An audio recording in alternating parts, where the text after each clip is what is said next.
Hello everyone and welcome to the fourth episode of the Discord.net bot development series. In this episode it's time to get a bit more familiar with commands.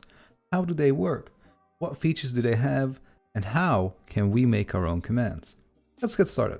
The first thing that we will do is go back to Visual Studio and we will go back to the general.cs class. This class is a class that we made previously in episode 3 to quickly show you how commands work and that we had a working command handler. Let's first go a bit more in depth about this command. And let's first see what does this very line do. Because we are doing something that's called inheritance. The general class inherits from module base. If you hover over module base and press F12, you will actually be led to the definition of this very class and some of the things that it contains. When you go here, you can see a few things.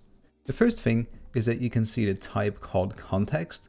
You have something called after execute, before execute, on module building, and reply async. Now these three methods are irrelevant. We won't use them and they're used by the module base in the background, but will not be used by us. The one that is interesting, however, is the reply async method over here. This method allows us to simply reply to an incoming message, which is exactly what we use in general.cs. We use this function, which if we press on F12, is also in the module base and is a simple method to reply to a message. As you can also see, it has various parameters. The message, if the message should be text to speech, if there's an embed attached to it, request options, mentions that should be put into it and which ones are allowed, and the message reference. Now these methods all originate from the module base, and therefore when we actually inherit the module base and then make our own class called general, which will then inherit from module base, it means that we will have these methods at our disposal. This means that in theory, you could also make your own module base, attach its own methods to it to make your life a bit simpler. But that's basically what's going on there. The second thing is the command attribute. What is it? This command attribute simply marks the execution information for a command. That's basically the explanation, and what that means is that this attribute will let our module know that, hey, this method under it is a command. It should be ran as soon as this command is executed, which is ping. So, as you can see in Discord, as soon as we executed the ping command, what would happen is it would execute await reply async, and then we would receive the Pong response. But the command attribute is not the only attribute that there is. There are in fact a lot more. The first one that I want to start off with is the alias command. Say for instance you have a music bot. You probably know Rhythm or Groovy. With those bots, there sometimes is the option to use a full command like play, but sometimes you can also just use p. These are all aliases. For instance, for ping, we could use the same. We could, instead of typing out ping fully, just say p. Now, if we were to run the bot,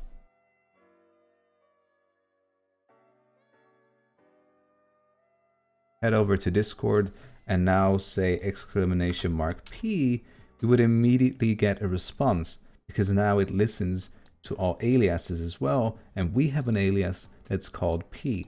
Even if we type out the full command, that would still work. It's just an alias for the already existing command.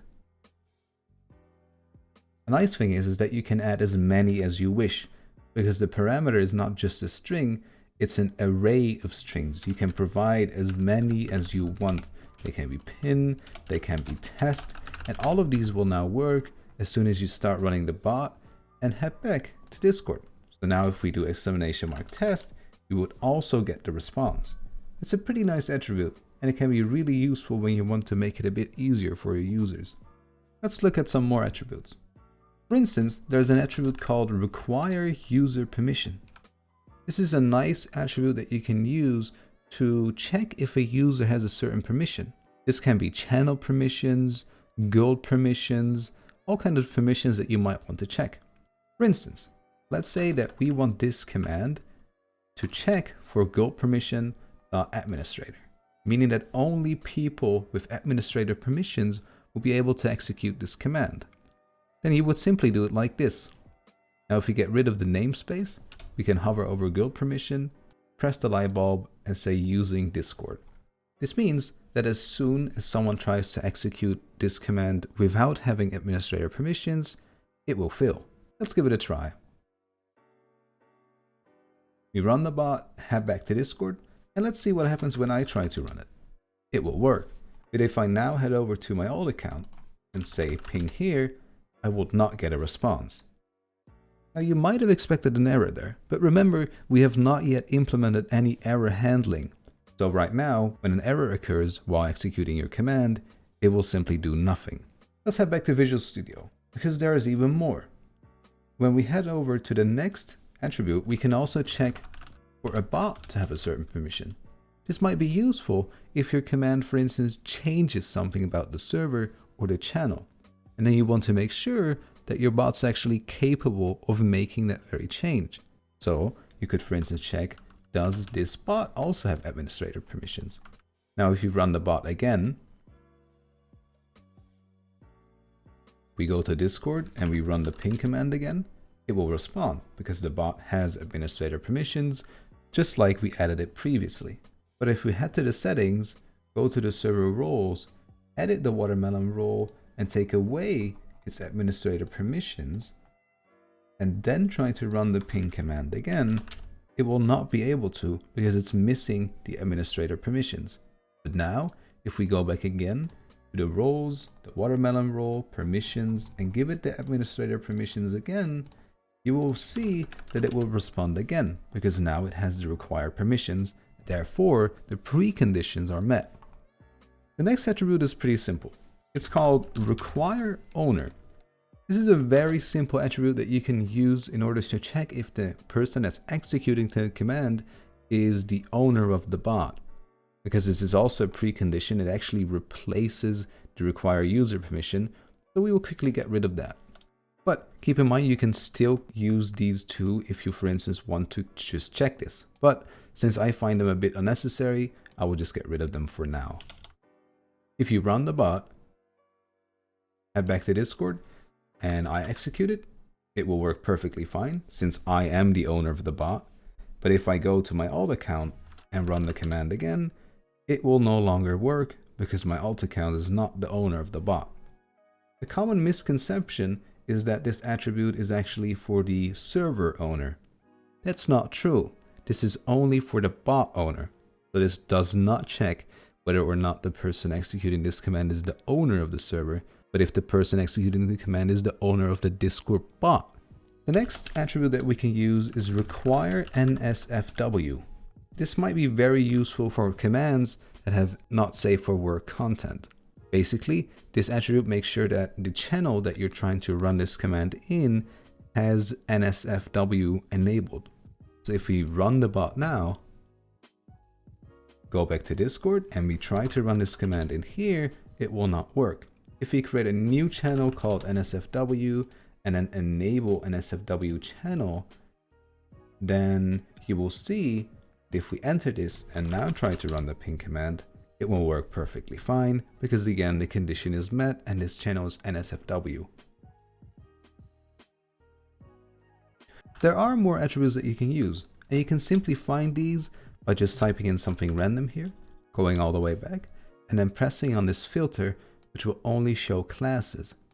Here you can find some of the attributes that you can use. For instance, alias, which we already have, command, which we again already have, but there's also things like name, to give the command a specific name. Or, for instance, there's also remarks, which is to give a simple explanation about your command, but also summary, which is maybe a bit of a longer description. Now, why would someone use summary or remarks or name? These might be very useful in the future if you want to make a help command, because then you can refer to these attributes. You can then simply in your help command say, hey, for each command, grab the prefix, grab the name of the command, and then attach the summary or remarks to it. This makes making a help command way easier because you don't need to fill in everything manually, but you do it per command, which is a lot more efficient. These are basically a few of the attributes that you can use when making some commands. Let's look a bit further into the command itself, because Reply async is not the only thing that we have here. In fact, we have a lot more when we try to refer to the context. Let's take a look. If we go to context, there's a lot of options that you can use here. And the context is simply a reference to the current context. In which channel is this command being run? To which client are we attached? In which server is this command being run? Who executed this command? All of these things belong to the context, and you can use those to run certain methods, get some information, all those kind of things. One of the things you can, for instance, do is you can trigger the bot to start typing. This can be simply done by saying await context, then where do we want to type? The channel. So we say context.channel, and then trigger typing async. Here you can also see that it will broadcast the user's typing message to all users in this channel, lasting for 10 seconds. Keep in mind that you can also use a bit of a different method here, which is .enter typing state.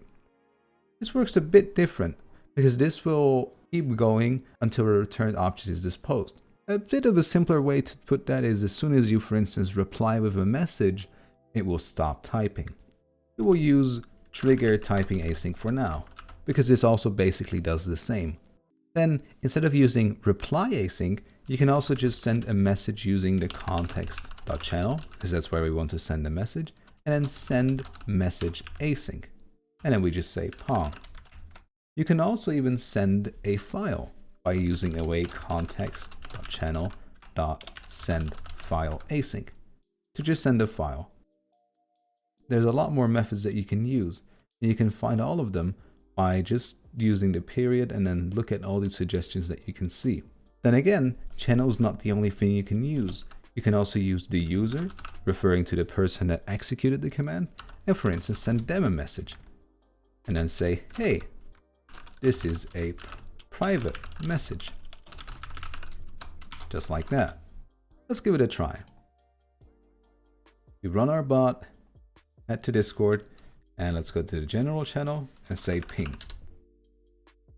Now as you can see, not only did the bot start typing, it responded with pong, and I also received a private message saying, hey, this is a private message.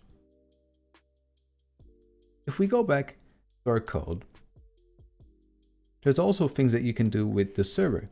You can, for instance, say await context.build, referring to the server. And here you can also do a lot more things. You can get information such as the description of the server or some other information, but you can also ban people, create an emote, an integration, you can create roles, and a lot more things that you can do. The next thing that we will learn is arguments. And we will do this interactively by creating a command that will be capable of getting some information of a user. Let's start off by using the command attribute. We will give this command the name info, just to make it very simple. We will not give it an alias, and then we will attach a method to it by saying public async task info async. Now I just mentioned arguments. What are arguments? Say for instance you want to get information about another user. How would you do that? How would you allow another user to provide some kind of information so that you know which user to look for? This is pretty simple. If we go to Discord, I'll quickly give you an example. What we could do is we could say info like this to get some information about the current user, but we can also say exclamation mark info and then mention a user to get some information about the mentioned user. In this case, we will be talking about optional arguments because you can either provide a user, but you're also allowed to not provide a user. Let's take a look. If you go to Visual Studio, a very simple way to just add arguments will be to first provide the type of argument that you want. This can, for instance, be a string, this can be a number, this can be anything. But since this is a mention, we will use a socket guild user. Now, what we will do is we will use control period to go to the suggestions and say using discord.websocket, and then we say socket guild user. Because this argument is optional, we want to make sure that you can also provide no user. In that case, what you do is you say equals null. This means that by default, the argument is nothing, but it is optional, and if someone adds something to it, it will be replaced and will no longer be null. Now what we can do is we use curly brackets to open up this method, and the first thing that we want to make sure is that we have checked whether or not the argument is null. And if it is, that the value still has a value. This means that if there is no socket guild user provided, we will replace it with the user using the command. We do this by saying if the socket guild user equals null, then we say socket guild user equals the context dot user as socket guild user, just like this. That way, if we have no argument provided, we will replace it with the user executing the command.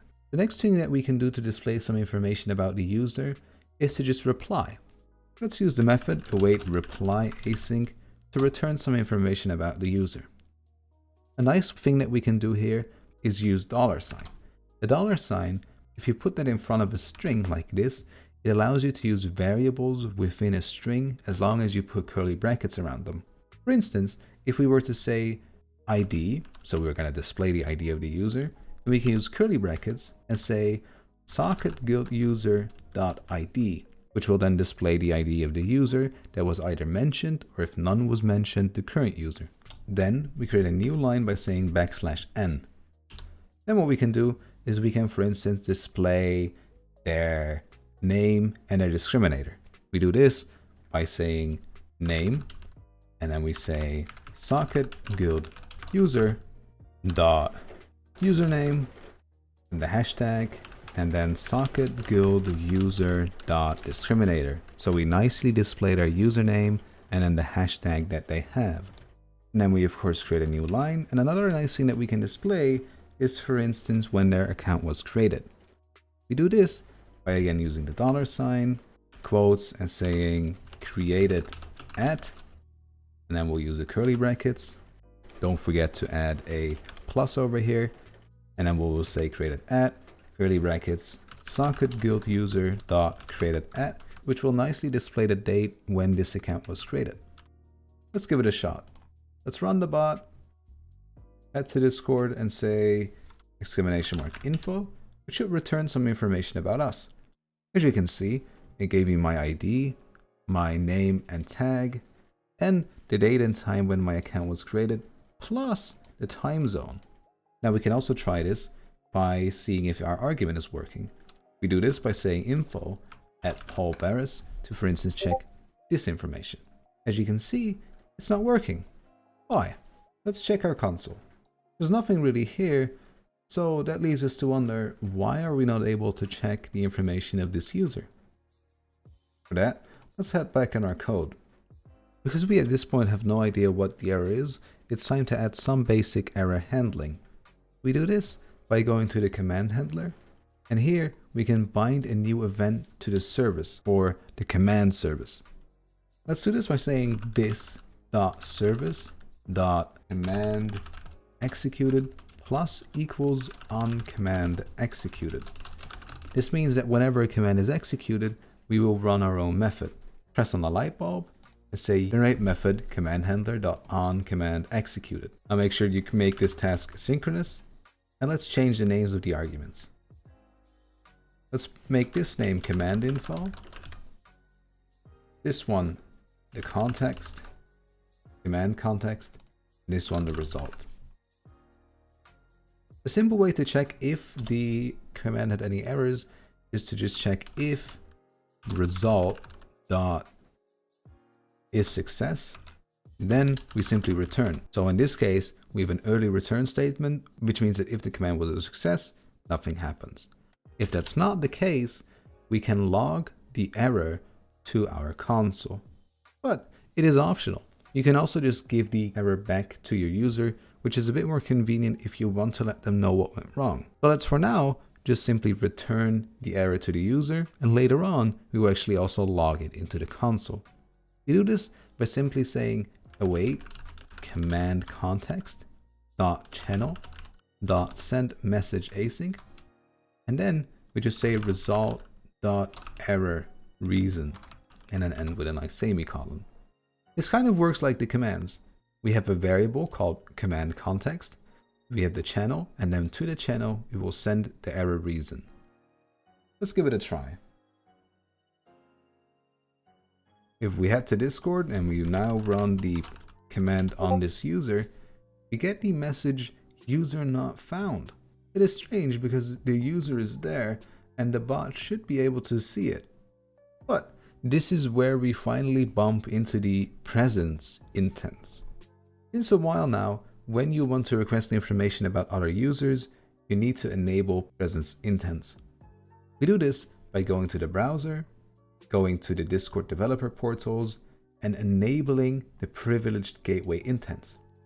We do this for the presence intent and the server members intent.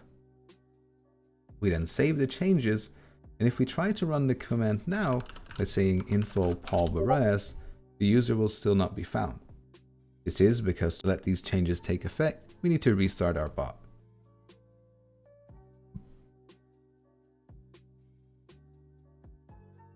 If we run the command now, you will see that everything works perfectly fine.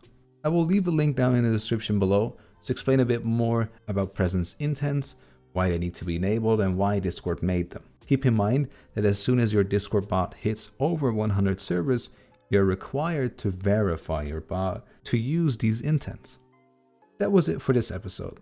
In the next episode, we will go a bit more in depth about analyzers and coding conventions. If you want to know more about arguments in commands, you can take a look back at season 1, where we go a bit more in depth about the arguments, but we will also use more arguments later on in this series. In episode 6, we will talk a bit more about embeds and then also use more arguments within commands. But before we end this episode, I would also like to personally thank one of our very first patrons. Since a few days now, we have our own Patreon page, and our very first patron is Jason Thompson. With Patreon, there's a few tiers that we have. The official patron, which comes with Patreon-only updates, behind-the-scenes content, and a shout-out. We have All Access Patreon, which comes with early access to new episodes, Patreon-only updates, behind-the-scenes content, and again, a shout-out. But we also have a VIP Patreon. This includes private live streams where you can, for instance, ask me questions or request some support, Patreon-only updates, you get early access to new episodes, behind-the-scenes content, and shoutouts. I would like to mention that all the things that we receive from the Patreon page actually goes back into the channel. For instance, as soon as we hit 5 patrons, we will start doing live streams that are public for everyone and coding nights on the Coding with FAHAN Discord server through staged channels. And money that we receive through this Patreon page will be given back to the users in, for instance, the Christmas giveaways, or for instance, to explain how servers work, or for instance, to buy software that's required to, for instance, record these episodes, edit them, and publish them. If you would like to take a look at our Patreon page, you can find the link down in the description. I hope you've liked this episode, and I hope to see you in episode 5.